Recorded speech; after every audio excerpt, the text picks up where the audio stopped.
আমি আমার মায়ের মা বাবার একমাত্র সন্তান। আমার মা বাবা কিনে অবশ্যই আমাকে নিয়ে অনেক ভয় করে। আমার মা বাবা আমাকে যাইতে দেয় না, কোনো জায়গায় যাইতে দিবে না।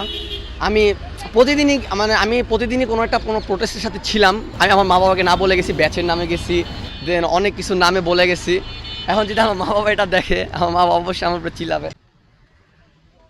সারা দেশ জুড়েই এক পরিবর্তনের হাওয়া বইছে। দেশের বিভিন্ন প্রান্তে আমরা দেখছি শিক্ষার্থীরা বিভিন্ন দেয়ালে নানা ধরনের চিত্র অঙ্কন করছেন। ঠিক এই মুহূর্তে ঢাকা বিশ্ববিদ্যালয়ের ক্যাম্পাসে আমি রয়েছি এবং ঢাকা বিশ্ববিদ্যালয়ের ক্যাম্পাসের এই জায়গাতে মোট 3টি দেয়াল রয়েছে, দেয়ালের 3টি খণ্ড রয়েছে। এই 3টি খণ্ড কয়েকজন শিক্ষার্থী আমি এখানে দেখতে পাচ্ছি 1 2 3 4 এবং আমার মোবাইল ফোন যে ধরেছেন, মোট 5 জন শিক্ষার্থী এই 3টি দেয়াল কয়দিন ধরে আপনারা এটা করছেন? 3 দিন ধরে। 1 2 3 3টি দেয়াল তারা 3 দিন করে 3 দিন ধরে। আচ্ছা, আরও কয়েকজন ছিলেন তাদের সঙ্গে।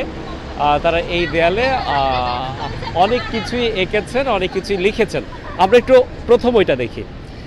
এখানটাতে আছে বাংলাদেশ স্বাধীন, আর একটি বিষয় আছে সাল 1952, স্থান ঢাকা বিশ্ববিদ্যালয়, বিষয় ভাষা আন্দোলন, এবং সাল 2024, স্থান ঢাকা বিশ্ববিদ্যালয়, বিষয় কোটা আন্দোলন। পরেরটা আমরা যেটা দেখছি সেটি হচ্ছে বাংলাদেশের যে জাতীয় পতাকা, সেই পতাকার উপরে লেখা হচ্ছে রক্ত দিয়ে কিনেছি বাংলা।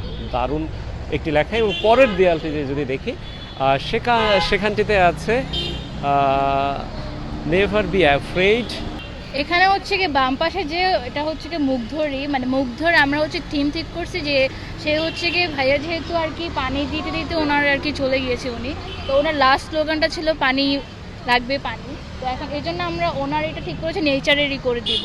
অ্যান্ড আবু সাইজ ভাইয়া যেহেতু হচ্ছে উনি আর কি মানে বুক পেতে দিয়েছিল সবার সামনে, তখন এই জন্য ওনার এটা আমরা করেছি আর কি রেজের এটা এভাবে করে আগুন রেজের থিমটা আমরা করেছি। এখন একটা সুপার হিরো যে এঁকেছে ওটা লাইক বুঝাচ্ছি যে সুপার হিরো লাইক ওদেরকে দেখে, যারা রিয়েল সুপার হিরো ওদেরকে দেখে ওটা চলে যাচ্ছে। এটা হচ্ছে কি আমাদের মেইন থিম। মুগ্ধ এবং আবু সাইদের ভেতরে যে আরেকটি মানুষের আদল দেখা যাচ্ছে এবং ওখানে লেখা হচ্ছে যারা হচ্ছে কি এখন বেঁচে আছে, মানে যারা হচ্ছে গিয়ে করেছে আন্দোলন করেছে, যারা প্রোটেস্ট করেছে ওদের সবাইকে বোঝাচ্ছে। আচ্ছা, লেখাটা একটু পড়ি। We Gen Z are born to make history. এই জেন জেডের ফুল মিনিং আমি যতদূর জানি, এটার ফুল মিনিং হচ্ছে জেনারেশন জুমার। এই জেন জেড বলা হয় হচ্ছে 1997 থেকে 2012 সাল পর্যন্ত যেই জেনারেশনটা জন্ম হয়েছে এটাকে জেন জেড বলে। এরপরে জেনারেশনগুলোকে বলে আলফা, দেন আরও অনেক জেনারেশন আছে এরকম। আচ্ছা, তাহলে এই নতুন জেনারেশন বা এই তারুণ্যের নানা ধরনের প্রতীকী শব্দ, তাই তো? জি জি জি। এবং এই শব্দগুলোও তো নিজেদের মধ্যে এক ধরনের কমিউনিটি বিল্ড আপ করে, তাই তো? জি জি জি। আর আমরা যদি দেখি যে এই আন্দোলনের সময় কিন্তু নতুন নতুন অনেক সুন্দর সুন্দর শব্দ আমরা শুনেছিলাম। Bangla blockade, complete shutdown. জি জি জি জি জি। আচ্ছা, পাশাপাশি একটু বলি, এটা নিজেদের হাতেই করা সব? জি অবশ্যই নিজেদের হাতে করা। আচ্ছা, কেমন লাগছে? অবশ্যই, মানে এটা করে আমরা আমাদের পরবর্তী জেনারেশনকে বলতে পারবো যে তোমাদের মা বাবারা, তোমাদের মামা মামিরা মানে এইসব করেছে এই সেই এই। আচ্ছা, পরবর্তী জেনারেশন। ঠিক আছে, এখানে বাকিরা একটু হাসাহাসি করছে, বাকিদের সাথে একটু কথা বলি। একদমই তো শেষ পর্যায়ে, তাই না? হ্যাঁ, শেষ অলমোস্ট শেষ। আচ্ছা, একদম শেষ করার পরের কাজটা কি হবে?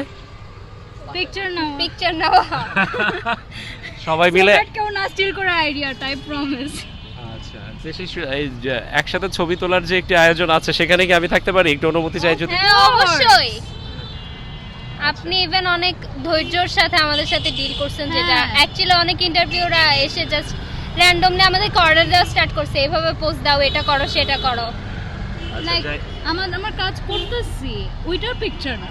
হ্যাঁ, যদি এটা যে আমি বলবো যে আপনি বেস্ট। আচ্ছা আচ্ছা, অনেক ধন্যবাদ। দেয়াল চিত্র একদমই শেষ পর্যায়ে।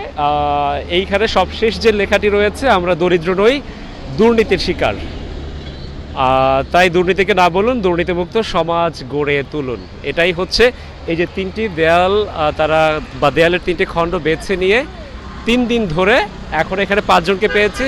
তারা বলছেন সঙ্গে আরও বেশ কয়েকজন ছিলেন এবং একদম সবশেষ কাজটুকু হচ্ছে কিছুক্ষণের মধ্যে, কয়েক মিনিটের মধ্যে শেষ হয়ে যাবে।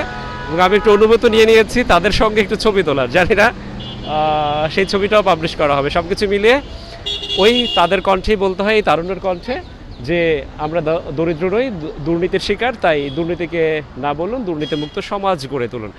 দুর্নীতিমুক্ত যদি আমরা সমাজ গড়ে তুলতে পারি, আমাদের মধ্যে যদি দেশপ্রেম জাগ্রত হয়, তাহলেই আর কিচ্ছু লাগবে না, এই দেশটাকে পরিবর্তন করা সম্ভব।